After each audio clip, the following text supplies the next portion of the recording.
So this is technically Come Follow Me Home. Yeah. We're on the way. Going the other way. So it's DNC 41. I think it's 41 through 44, right? I'll tell you, like, it's interesting to me, like, it's like 42 is the law. And lots of people are focusing on the law of consecration in these chapters.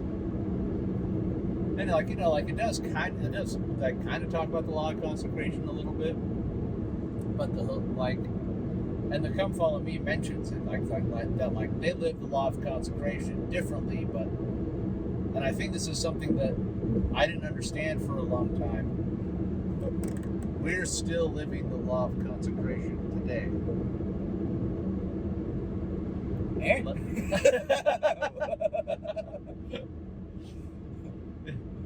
If you cast your mind Keep back, that in mind when I call you later and ask to borrow some stuff. if you cast your mind back to the last time you went through the temple, you'll remember that one of the 5 covenants you make is Forgive everything? Is the law of consecration. Like, we live it differently, but it's like I remember always growing up, like, you know, it's like when do you think we're gonna live the law of consecration again and stuff like that? And it's like now we're living it. You've already covenanted, if you like that, like that's one of the higher forms of covenant that you take. If the prophet says, sell everything and do this, you've already said, okay, yeah, I'll do it. Yeah, I'm in. So that's had me thinking and pondering lately about, and I think it was Robert Lyon that taught this, the difference between, and maybe I'm wrong, I can't remember exactly where I heard it from, but the difference between rights and freedom. It's like, I have the freedom to go and steal from that store, but I don't have the right to. I have the freedom to cheat on my wife, but I don't have the right to. I've married my wife by the laws of the land and the laws of God, and she's the only woman that I have the right to. And her, me. That goes both ways. So, like, once you've made covenants and made promises, yeah, you have the freedom to do whatever you want to because you have your agency. But you no longer have the right. Your right of refusal was before you made the covenant. After you've made the covenant, God now expects you to abide by and obey the covenant. So, like, when that comes to, and this is going to be controversial, but say accepting callings. If you hold the temple recommend, you don't have the right to refuse that calling. You have the agency. You have the agency and you have the freedom. And to be clear, it's very important that you communicate to the priesthood, to your priesthood leaders, like your circumstance and situation, because your priesthood leaders are dudes, and sometimes there might be aspects and elements going on in your life that they're not aware of and that they don't know of. And once they have all the information, that could change the way they feel about it. President Nelson said, "Good information leads to good revelation." That's a thing. Good information leads to good inspiration. If they don't have all the information, that can potentially change a calling issue to you. But if you give all the information to your priesthood leader and they come back and say, "No, we still feel like this is what you're supposed to do," then you don't have the right to say no. You have the freedom. And so, like, understanding the difference between your rights and your freedoms. All of these chapters have been teaching me the value of revelation from top to bottom. And what you just said, you just mentioned a priesthood holder that's just some dude, and the prophet, who's just some dude, but he's just some dude who talks to Jesus. Yeah. I want to listen to that. Yeah. But again, like you said, like your local priesthood leaders are operating under the same spirit of revelation with all the same goals in mind. And I can tell you, having sat in that room, that is absolutely true. So Josh is in a bishopric, and my experience with this was on my mission. Like, it helped me to understand. I don't know about the value isn't the right word, but it helped me to understand revelation as it pertains from the globe. So like Jesus to the prophet to the rest of the church. We all understand that. But like my mission helped me to connect the dots down to like, how does that work even down to some dude? Right. So let me explain that just really quickly. And these chapters have been making me think of it because again, you have a fledgling church that you have your first conference you're established in April, your first conference in June, and then by the December conference, you're like, we're gathering in Ohio. Right. Like, go. Like revelation, right? We're seeing like how revelation moves, like brought this church about, and we can all easily get on board with heap big revelation, right? Like God the Father said this, be like, that's a no-brainer, you know what I mean? Like heap big revelation, easy to follow. But what about like that calling revelation? What about local leader revelation? So here's my story about that. I met Mindy on my mission. So Lock your heart, Elder. So nothing about my life would be the same if I hadn't attended a mission. Like I wouldn't have that, my wife, my daughter, like nothing about it. Right. Like I have literally no idea where I'd be or what my life would look like had I decided not to go on a mission, right? Right. Changed the entire course of your life. I went a year late. Okay?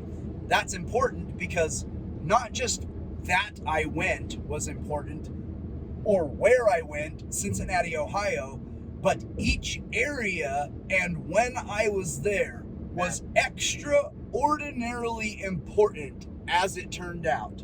So, and it all felt like weird and against God's design. Just gonna flush that out a little bit. Okay, so I get called to a mission. My first few companions, like I'm a junior companion for a long time, but finally get called as a district leader and train. Okay? And I do that for a while, and then I get called to Flatwoods, Kentucky to go and serve in this area. I get released as a trainer and a district leader to be a co-companion to a basically greenie. It's like a follow-up train, but I'm not even senior companion, co-companion. And for those of you who don't understand, that doesn't happen. Like once you're a district leader, you become a zone leader, or you stay a district leader the rest of your mission. It's like essentially a demotion. It's not a demotion. Feels, but it is. But it is. So what it felt like to me... It certainly feels like a demotion. To me, it felt like I got demoted and sent out to Kentucky for no reason. I'm like, what? What'd I do? I trained well. I was a good district leader, but like, that's it. And so I get there and I decide just to put my head down and go to work. But here's what's important. I meet Mindy, goes away to college, meets her boyfriend who's LDS, takes the lessons completely independent of her 30-year inactive LDS mother, gets baptized, goes home and says, Mom, I'm an LDS. I just got baptized. And her mom's like, wow, my daughter joins the church and it doesn't have anything to do with me. 1 day later, boom, boom, boom, I knock on her door and say, hey, we're here to help you come back to church. Right. Like perfect timing. And then that's Mindy's mom. I end up marrying that girl. Right. Like I had to be there inside of 48 hours of that happening for all of that to occur.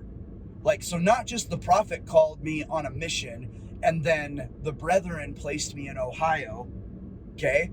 I got placed in Flatwoods, Kentucky, and I absolutely needed to be there. It was the Lord that placed me there. Okay. And because that decision was so important in my life, I like to picture, how did it go down? How did it go down? Those people that put me in Flatwoods, an angel must have appeared to my mission president and said, because it was so monumental. Because, it's so monumental to my life. Right. Like surely nothing short, like the Father maybe could sit this one out in the sun, but an angel for sure. Michael at least. You had to and a higher ranking angel. Michael and Noah, like Michael and Gabriel. One of the archangels for sure. Yeah. And that's what you would think because it's so important to you. Well, no. What it was some dude, because I became assistant to the president and my mission president was very hands-on and we got to be involved in transfers. Let me tell you how transfers worked. There was a picture on a big old board of every single missionary in the entire mission, and 3 priesthood holders, 1 mission president, and 2 children. Okay? And 2 kids. And 2 kids sat in front of that board and moved faces around. But the apropos point is those 2 kids happen to be Melchizedek priesthood holders. And under elders. the direction of a mission of president who held the keys, under the direction of the prophet who held the keys. Right. Okay? But it doesn't change the fact that it wasn't good old Michael or Gabriel. You know, it was Jeff. It was 2 19-year-olds and my mission president. Okay? And so moving names and faces around on the board, standing back at me and like, that feels good. That feels good. That doesn't feel right. Yeah, either that feels good or it doesn't. It's a 3-day process. There's fasting and there's prayer. It's not taken lightly, but there's no angels. Like, lunch gets delivered by humans. Okay? That's it. Yeah. Like, and so what that means is that in the spirit of revelation and prayer, my mission president and 2 19-year-olds probably just put my picture next to this guy in Flatwoods, Kentucky, and said, that feels good. On what and would then seem moved like, on. what would seem like almost a whim. Like, yeah, why that? I don't know. Feels good. Feels good. They could have spent less than 15 seconds on that decision. And it changed the whole and it course changed of your my eternity. whole life. Not your my life. my your whole eternity. It was an eternal decision that was nothing more than this still small voice for them that said, hey, why'd you put all the Hunt Flatwoods? So here's my question to all of you, and here's the point. If it was made by those 3 just dudes, humble priesthood holders doing their best to follow revelation, or Michael the Archangel, would it have made any difference as to where I'm sitting right now? No. No difference. Right. Whether by the voice of my servants or myself, it is the same. It's the same. And not just the prophet. Again, we think, oh, of course the prophets, but he said servants. He just didn't say the prophets. He said, most of my servants. Okay, and what did President Nelson say at the last conference? Okay, where we had members, men and women from around the world testifying of Christ on Easter Sunday. And the prophet, his last remarks were, get that because it's scripture and study it next to your scriptures. Right. So it doesn't matter who's talking. It doesn't matter if it's the calling issued by your bishop and maybe he needs more information so it leads to better revelation. Maybe he doesn't, but it's the spirit of revelation is instituted and then guided by our Lord and Savior, Jesus Christ. 100%. That's been one of the most amazing things to me is I've loved reading D&C 42 because like you have the fledgling church, they're getting to Kirtland, and like they're like he's got a church, he's got all the branches gathered together, and it's like, what now? It's got, like God gives them the law, like this is how you organize, this is how you run. Like again, after section 20 too. Line by line, like we get section 20, like procedure. That's one of my favorite scriptures in 42. Is like, and I'll give you revelation upon revelation, like until you learn the glories of eternity or something like that. Like, like I love like that because that's how it is, man. Like line by line, precept on precept, revelation on revelation. Like I'm gonna give you a little bit. I'm gonna see if you act on it. And if you act on it, then I'm gonna give you a little more, and then I'm gonna give you a little bit more. And so the principle of revelation to revelation. Like, I told this to my kids in family home evening. Like, for me, that always reminds me of the first time I went to the temple. Because the first time I went to the temple, my thought was, there's my dad. I respect my dad. I like my dad. There's my mom over there. I respect my mom. This room is filled with people I respect. This room is filled with people that I love and respect. What is happening right now? This is weird. I'm not sure if I like it. I've read the Book of Mormon. I know the church is true, but man, this is weird. And I'm glad you're admitting that because that's something a lot of people won't admit. And so think of youth that go and have that, and it's like all they hear is like the temple's the most blessed place. Like you don't hear not a lot of first timers get up and be like, it's a little shocking at first. time through. So okay, so just funny. Not a lot of 18-year-olds have led Leviticus, let's say, before going to the temple. Funny sidebar. I'm old, so when I went to the temple and did the initiatory, that was back when you just wore the shield. Yeah. And that was it. And I come. They gave me the poncho, and I went and changed. And I come walking back up in my boxers because I haven't gone through yet, so I don't have my garments yet. So I come walking up to the boxers, and the guy behind the desk looks at me and says, "Go fish." Did he really say go fish? Oh my gosh! I was just being funny. I thought I was. I was like, really? Like, try again. It's like, all right. So that was funny.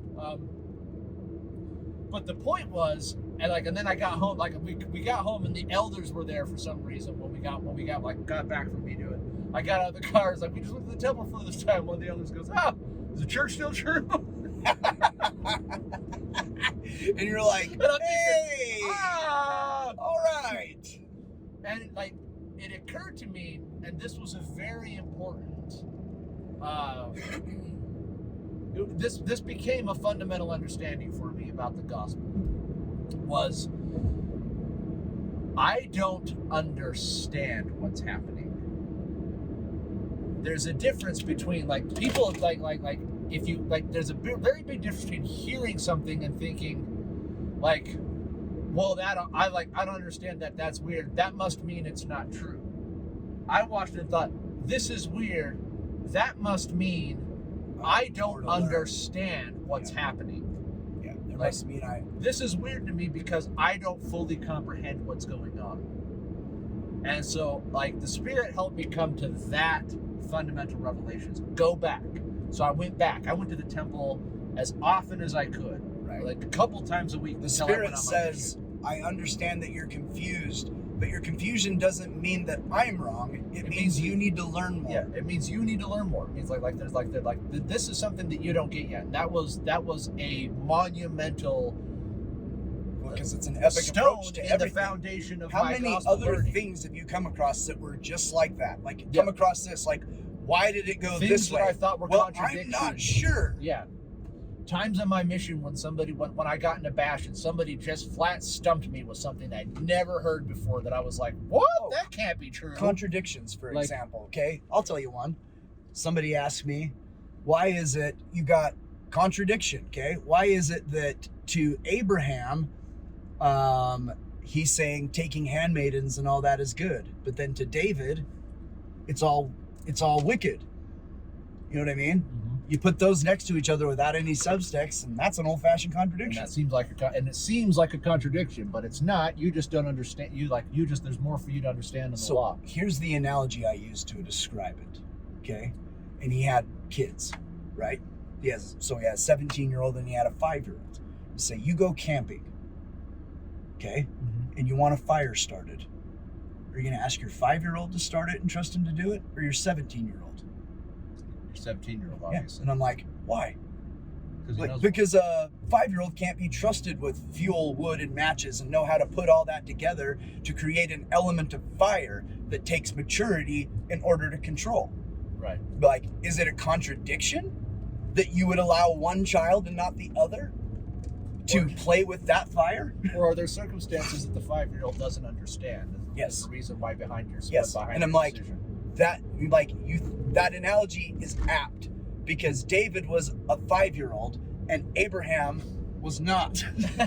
Abraham was the 17-year-old in that analogy. Abraham had the light and knowledge and the truth and the timing and the blessings from the Lord. Right. Okay? Like David didn't. So it's something that you I don't get it yet. So that was fantastic.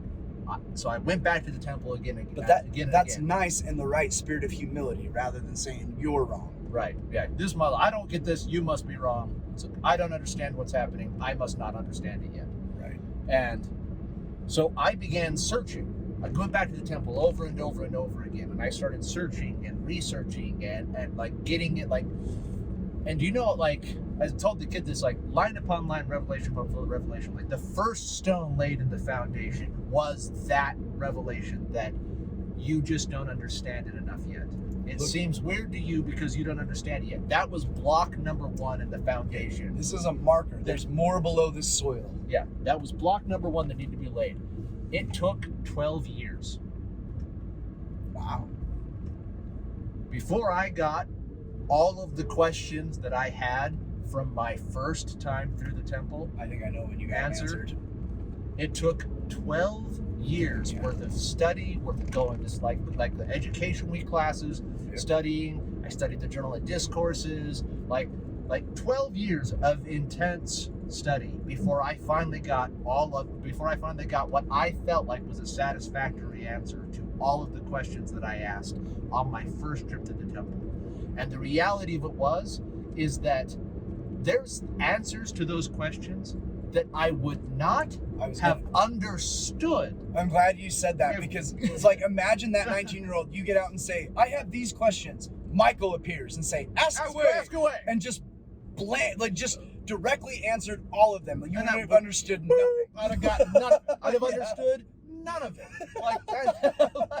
That's the oil you can't give away. That's man. Revelation upon revelation, line upon line. That's why I like that in DSC 42. I teach you revelation upon revelation. Like, that's it. Because I didn't I was asking questions about spiritual calculus, and I understood, and I didn't even understand basic arithmetic. Like, God's like, you don't get it yet, but here's the first thing you need to know.